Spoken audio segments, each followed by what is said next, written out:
Biogeochemical. What does this huge term actually mean? Let us break it down into three parts. What do we get here? Bio, geo, and chemical.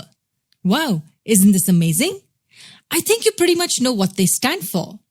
Bio is for the term for biological, geo would be for geological, and chemical is the third part of this term.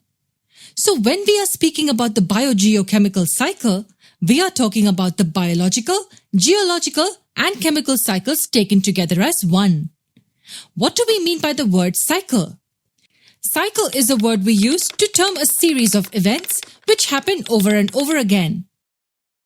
A to B to C and then back again, A to B to C and so on. How does the term cycle concern the other three terms? Let me explain this with an example. Imagine a closed system like the Earth where nothing can enter nor leave.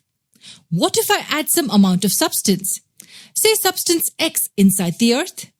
This substance will then move in through the various spheres of the Earth. Some part of it may be used by living organisms, while some may remain in the structural components of the Earth. The living parts of the Earth, like plants, organisms, as we studied earlier, are called as the biotic components of the Earth. The non-living parts of the Earth, like mountains, rivers, rocks, are the abiotic components of the Earth.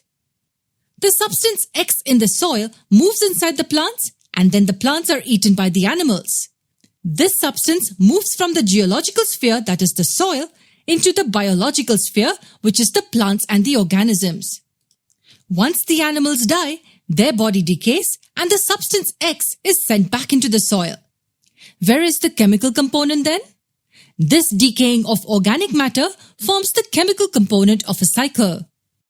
In such a cyclical movement, the substance X has moved through the biotic and the abiotic compartments of the Earth.